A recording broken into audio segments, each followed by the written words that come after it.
sendo sorteado, poderia depositar o valor do lance numa urna, para depois o lance ser apurado e haver a contemplação do melhor lance. Olha só, consórcio não é mais assim não. Hoje, quem participa de consórcio sabe, hoje o consórcio é feito sempre pela internet.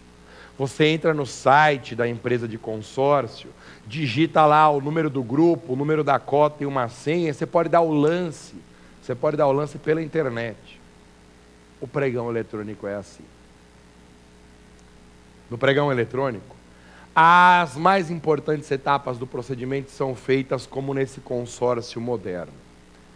O único problema do pregão eletrônico é que ele exige uma certa tecnologia. Não basta querer. Não basta querer. Para o poder público fazer o pregão eletrônico, ele tem que dispor dessa tecnologia mínima, dessa estrutura de internet. Só por isso que o pregão eletrônico ainda não é utilizado em 100% do território nacional.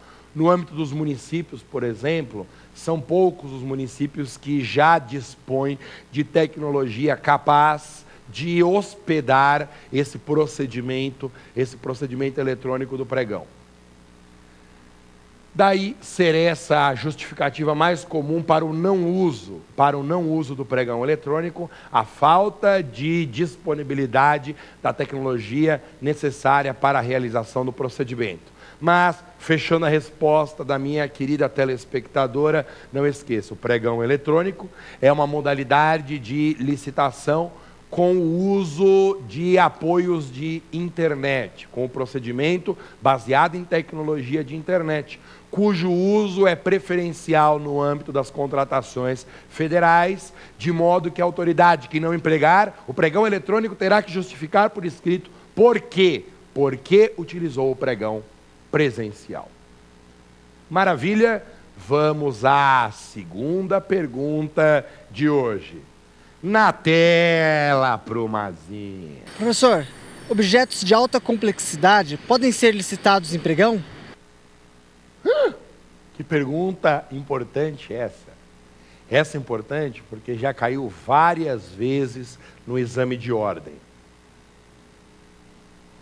Objetos de alta complexidade podem ser contratados mediante pregão? Não. Não. A resposta é não. Por que não? Porque o pregão é para a contratação de bens e serviços comuns. A noção aproximativa mais forte sobre o conteúdo de bens e serviços comuns é a ideia de que o objeto tem que ser um objeto simples. Tem que ser um objeto que não tenha alta complexidade. Daí, um jogo de palavras, muito comum no exame de ordem. O jogo de palavras é o seguinte, é uma espécie de um trocadilho com o cabimento do pregão e o cabimento da concorrência. O examinador diz assim, assinale a alternativa correta. Aí vem uma frase falando assim, na concorrência, o objeto é adquirido em função da quantidade, independentemente da qualidade. Enquanto que no pregão, o objeto é contratado pela qualidade, independentemente da quantidade. Veja que interessante isso. A frase está correta porque a concorrência, assim como as outras modalidades licitatórias, gira em torno do objeto da contratação. Dependendo do valor daquilo que será contratado, eu posso optar por uma modalidade ou por outra. No pregão, não. No pregão não, porque o que importa no pregão não é a quantidade, o valor do objeto, isso é irrelevante. Pode ter pregão com 10 vezes a faixa da concorrência. Pode ter pregão com mais de 15 mil reais de valor para o objeto contratado. O que interessa no pregão é a qualidade. é uma característica intrínseca ao objeto e não exatamente o seu valor. Na concorrência, importa a quantidade, independentemente da qualidade, enquanto que no pregão interessa a qualidade, independentemente da quantidade. Um jogo de palavras extremamente comum no dia da prova. Importante saber também, se você prestou bastante atenção na minha resposta, que eu disse que o pregão pode ser usado para bens e serviços comuns. Eu não falei que ele deve, eu falei que ele pode.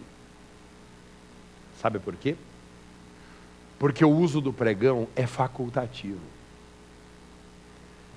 A administração pública não é obrigada a utilizar o pregão, ela usa se quiser. A administração decide, conforme a sua conveniência, se utilizará o pregão ou a outra modalidade da Lei 8666, cabível em função do valor do objeto. Para obras e serviços de engenharia, por exemplo, acima de R$1.500.000 cabe concorrência. A administração é que escolhe se fará por concorrência ou por pregão. Entre 150 mil e R$1.500.000 é a administração que escolhe se usa tomada de preços ou pregão. De 15 a 150 mil reais para obras e serviços de engenharia, é a administração que decide se usa o convite ou se utiliza o pregão. Então guarde. Objetos de alta complexidade não admitem contratação via pregão. E o pregão é uma modalidade de uso facultativo. Legal, hein? Não é bom eu poder responder a sua pergunta? Vamos para a próxima. Professor Maza, municípios podem realizar pregão?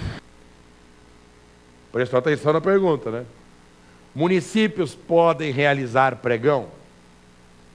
Essa pergunta tem tudo a ver com os meus comentários na primeira parte, no primeiro bloco de hoje, no tema do dia.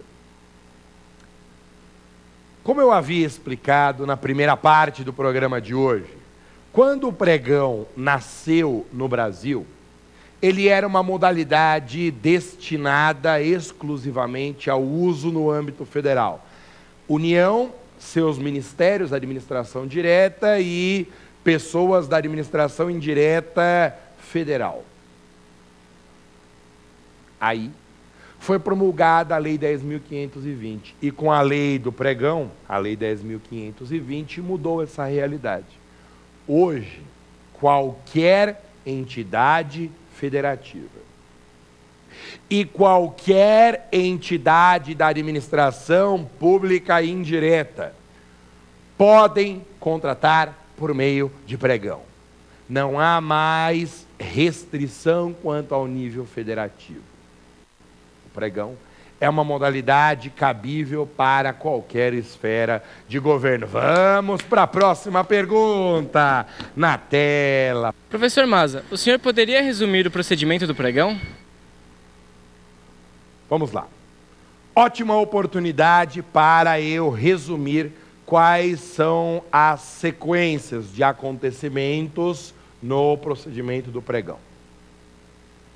Lembre, primeiro os interessados são convocados por meio da publicação de um edital.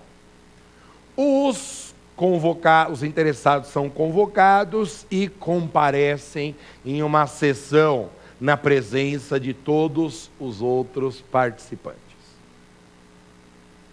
Aberta a sessão, são colocados sobre a mesa, lacrados, os envelopes com a documentação. Ninguém vai analisar documentos no pregão antes da apuração do vencedor.